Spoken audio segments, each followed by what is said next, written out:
And for those that would like to be able to ask a few questions, Naomi and I are on the line. So, there's a few that are here already. If you have any more, please send them through.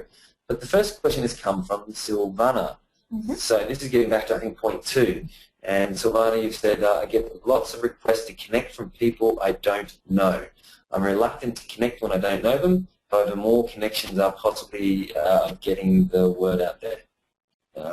However, more connections, more possible of getting the word out there. Okay, right? get it, yeah. Okay, yeah.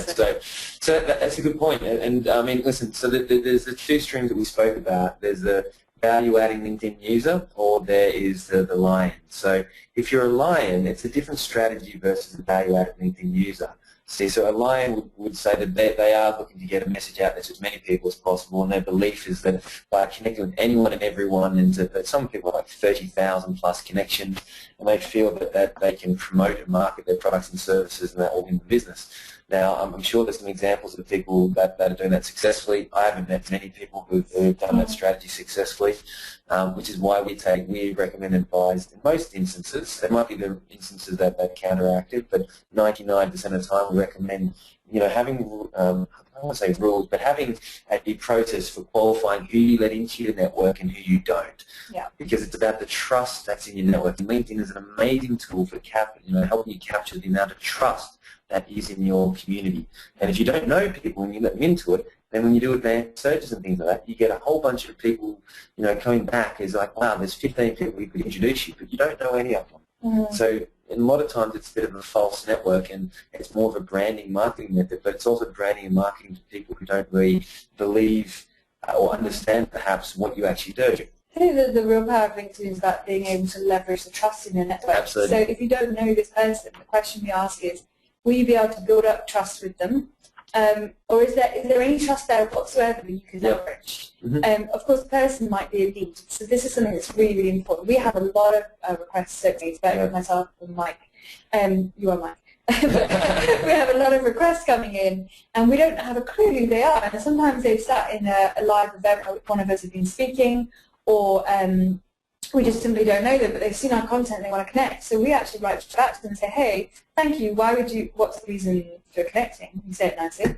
And they come back and tell us the reason why. And more often than not, it's either a mistake that they didn't mean to click on it, or they actually are interested in our services and we can start a conversation. So to be really, really clear, don't just say, I don't know this person, I'm not going to connect.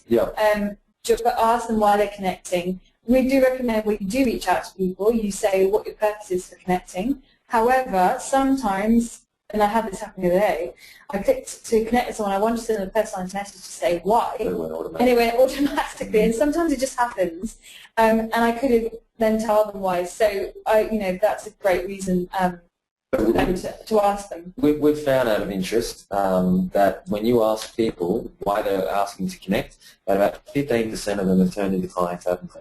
So, again, these are some of the proactive strategies we teach. So just simply asking why, it's relevant. So there's another question from Savannah here as well. Yeah, just about disconnecting, actually. And this is really interesting, the same Bert does. He does disconnect from people if he doesn't see any value in that, in his relationship he's building. And he has a strategy where you actually tell the person you want to disconnect. And what happened to him was he actually met somebody, he was introduced to them as a really good connection. He spoke to them on the phone, got to know them, and there was a potential that a project might go ahead. 1 year later, the project hadn't gone ahead. It hadn't had any communication since that first appointment. And he's like, well, if there's nothing's going ahead here, we might as well just connect. So he sent him a message and said, well, what about, are we going to do something or not? Otherwise, I think we can disconnect, but we can reconnect again in the future if you like. And the person came back and went, oh, actually, no, now you've reminded me I do want to do this. I had a conversation last week, this is not relevant. Let's speak again because this is going to move forward. Turn it to a so it's a really good way, actually, of just touching base with people again. Well, and just another example of that is, and again, in some of our courses, we recommend that instead of just disconnecting and that's it, you can actually just send a message as Naomi suggested. And one of our clients did that. And he systematically went through his network because he realized that he'd added a lot of people who he didn't know. Systematically went to all these people, crafted a message and said, hey, listen, we're connected, but I don't think we actually know each other. I'd be curious to spend some time to get to know you, or if not, it's probably best that we just disconnect. Guess what happened? What happened? I don't know. So a bunch of people, and because he'd already filled out his profile effectively as the step one of what we taught him to do, a bunch of people went to his profile, found out what he did, and went, wow, actually, you know what? You're a very interesting guy. I might be needing your services. Let's connect. Yeah. And so all of a sudden he ended up with all these fresh appointments of people who were already in his network. Yeah. So my suggestion for you, Silvana, is before you just disconnect, craft a message, and I think you'll be very pleasantly surprised with the responses that you get. Okay. And then we've had another question from Barbara. Barbara is saying, are you planning on running any workshops or webinars on using LinkedIn talent recruitment? Well, there's a couple of things I can suggest for you, Barbara. If you go to reallyconnect.com/webinars, we have I believe there's a webinar on there for social recruiting. Yeah. We do run a social recruiting workshop, and essentially we show people in HR and recruitment how to use LinkedIn as a recruitment tool, and particularly this topic of social recruiting is very interesting and fascinating. And employer branding. And employer branding, talent brand index, etc. So we do a lot of talks on that. We can have some events scheduled very soon for that. We don't have a date set for the next social recruitment program, but definitely I'd recommend have a chat with Naomi about that. She can keep that on file and let you know when that happens. But we just came from a session with HR directors this morning, and they were really eager to know more about how they could be doing that. So yeah, I'd just have a chat with Naomi to see how we can assist you. Okay, is there any other questions, folks? There's one. Okay. Oh, was there a link to the social selling? Okay, so is there a link to the social recruiting webinar? It's just on reallyconnect.com/webinars, and that has I think it's most of our webinars on there. And you can also go to the YouTube channel, and that has everything. Yeah, exactly right. Or the other thing is if you go to any of our profiles, you'll see some of the rich media content. There's some slides on there as well, which talks about the benefits, 5 benefits of social recruiting. And so if you go there, there's a link contained in the SlideShare presentation on our LinkedIn profile. And that will then be redirecting to the right web page as well for that. So there's a few different ways you can get in touch. And at the end of the day, if you still haven't found it, send us an email to info@reallyconnect.com. We'll make sure we send that across to you. Okay. And then Ruth sent in a very intriguing question. I'm going to try and approach this. You might want to just book in for a session, Ruth, and I'd be happy to go through this with you. But so he's currently in one industry, looking for the next industry to go in, trying to figure out who his audience is, and says it's going to take 2 to 3 months before he gets the real clarity of what he's looking to do. So how does he put this on his profile and communicate with people currently as to what's going on? So what I would say is make sure the past is clearly written out on your profile, and also the future of where you intend to go. Put your story on as to why this change is happening. And I think it's really important. People are really about collaborating now, and the more they understand you, your why, where you're coming from, and what you're doing, the more they get on board with you. If you are looking for clarity and understanding this new target audience, and just clarifying whether that is the right target audience for you, I would assume that within your current strategy, there's a need there to connect with that audience and do some research and find out what their pains and needs and wants are, and understand the language they use. So going out on lots of meetings and getting to know them and how they want their problem solved would be really tangible for you, a very, very useful strategy. So yeah, being able to connect with people with a research strategy is the best one, I have to say, because people just are so happy to sit down and share their knowledge, and they want to talk about what they do, and they love to help people. And so actually, yes, put your story on there. Put on there that you would.